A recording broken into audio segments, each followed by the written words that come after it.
Hi friends, இஷ்டமா சமைக்கலாம் சேனலுக்கு மீண்டும் உங்களை வரவேற்கிறேன். இன்றைக்கி சாதம், இட்லி, தோசைக்கு, சப்பாத்திக்கு கூட ரொம்ப டேஸ்டியான எண்ணெய் கத்திரிக்காய் குழம்பு எப்படி செய்யறதுன்னு தான் பார்க்க போகிறோம். கத்திரிக்காய் பிடிக்காதவங்க கூட இது போல் செஞ்சு கொடுத்தீங்க அப்படின்னா ரொம்ப விரும்பி சாப்பிடுவாங்க. இது வரைக்கும் இஷ்டமா சமைக்கலாம் சேனலை சப்ஸ்கிரைப் பண்ணிக்கலினா சப்ஸ்கிரைப் பண்ணிக்கோங்க. கூடவே பெல் ஐக்கானையும் ப்ரெஸ் பண்ணிக்கோங்க. இன்றைக்கி நான் 1/4 கிலோ கத்திரிக்காய் எடுத்திருக்கேன். இதோட காம்பு பகுதியை மட்டும் கட் பண்ணிடுவோம். கத்திரிக்காவை நான் 4 மட்டும் கட் பண்ணி எடுத்துக்க போகிறேன். நீங்கள் கொஞ்சம் பெரிய சைஸ் கத்திரிக்காவை எடுத்துக்கிறீங்க அப்படின்னா ஒரு 6 பீஸாக கட் பண்ணிக்கோங்க. சின்ன சின்னதாக கட் பண்ணாமல் இது போல் முழுசாக கட் பண்ணி போட்டோம் அப்படின்னா பார்க்குறதுக்குமே நல்லாயிருக்கும், சாப்பிடவுமே நல்லா வெந்து வந்திருக்கும். இப்படி கட் பண்ணும்போதே பூச்சி இருக்கா அப்படிங்கிறதையும் பார்த்துக்கலாம்.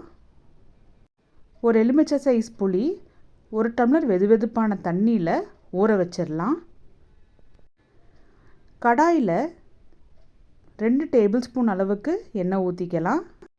எண்ணெயில் கத்திரிக்காய் வதக்கிறதுக்கு தேவையான அளவுக்கு மட்டும் உப்பும் கரம் மசாலா தூளும் போட்டு நல்லா ஒரு முறை கலந்து விட்டுட்டு கட் பண்ணி வச்சுருக்கிற கத்திரிக்காவை போட்டுடலாம்.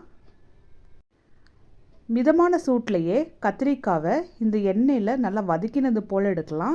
இது போல் செய்யும்போது கத்திரிக்காய் நல்லாவே வதங்கினது போலவே ஆகும். உப்பு காரம் எல்லாமே நல்லா பிடிச்சி நல்லாயிருக்கும். ஒரு 2 நிமிஷத்துக்கு நல்லா இது போல் கலந்து விட்டுட்டு மூடி வச்சிடலாம். கத்திரிக்காய் நல்லா வெந்து நல்லா வதங்கி வரட்டும். இப்போ பாருங்கள், கத்திரிக்காய் நல்லா சூப்பராகவே வதங்கி வந்திருக்கு. இந்த மாதிரி செஞ்சு நம்ம குழம்புல போடும்போது கத்திரிக்காவிலையுமே நல்ல டேஸ்ட் இறங்கி குழம்புல கத்திரிக்காவை சாப்பிடும்போது நல்ல டேஸ்ட்டாக இருக்கும். இதை இப்போ இன்னொரு பிளேட்டில் ட்ரான்ஸ்ஃபர் பண்ணி வச்சிடலாம். அதே பேனில் 1 டேபிள் ஸ்பூன் எண்ணெய் ஊற்றிட்டு 1/4 டீஸ்பூன் ஜீரகம், 1 வரமிளகா, 10 பல்லு பூண்டு போட்டுக்கோங்க. என் பூண்டு சின்னதாக இருக்கிறதுனால நான் 20 பல்லு பக்கம் போட்டிருக்கேன். 1/4 டீஸ்பூன் குருமிளகு. இது எல்லாமே எண்ணெயில் மிதமான சூட்லேயே நல்லா வதக்கி எடுத்துக்கணும். 15 சின்ன வெங்காயம்.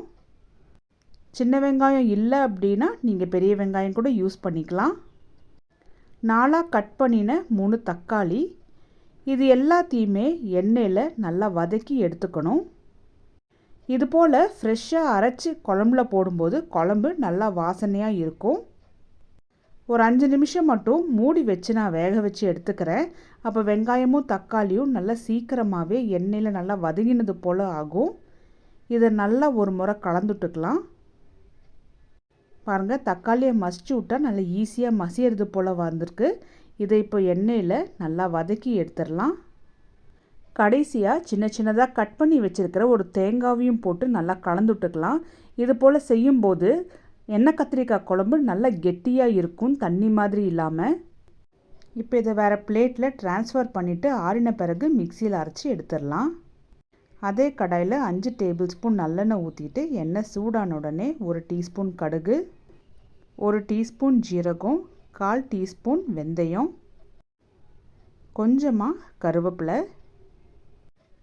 நான் சின்னதாக பூண்டாக இருக்கிறதுனால ஒரு 10 பல்லு பூண்டு போட்டுக்கிறேன். 10 சின்ன வெங்காயம் சின்னதாக கட் பண்ணி வச்சுருக்கேன். அதையுமே எண்ணெயில் போட்டு பூண்டும் வெங்காயமும் நல்லா வதங்குற அளவுக்கு நல்லா எண்ணெயிலேயே நல்லா வறுத்து எடுத்த மாதிரி இருக்கணும். இது போல் செய்யும்போது எண்ணெய் கத்திரிக்காய் குழம்பு ரொம்ப டேஸ்ட்டாக வரும். மூடி வச்சிட்டோம் அப்படின்னா சீக்கிரமாகவே வதங்கி வந்துடும். இப்போ பாருங்கள், வெங்காயமும் பூண்டும் நல்லா எண்ணெயில் வதங்கி வந்திருக்கு. வெங்காயம் பார்த்திங்கன்னா தனித்தனியாக லேயராக பிரிஞ்சு வரணும். அது போல் செஞ்சோம் அப்படின்னா இன்னும் ரொம்ப டேஸ்ட்டாக இருக்கும். இதில் வறுத்து வச்சுருந்த வெங்காயம் தக்காளி மசாலா இது எல்லாத்தையுமே போட்டுட்டு நல்லா கலந்துடணும். மிக்ஸி ஜாரில் 1 டம்ளர் தண்ணி ஊற்றி அதையுமே குழம்புல ஊற்றிடலாம். இப்போ உங்களுக்கு கன்சிஸ்டன்சி பார்த்தாவே தெரியும் குழம்பு நல்லா கெட்டியாக வந்திருக்குன்னு. இது போல் செய்யும்போது குழம்பு தண்ணியாட்டம் இல்லாமல் நல்லா கெட்டித்தன்மையாக இருக்கும்.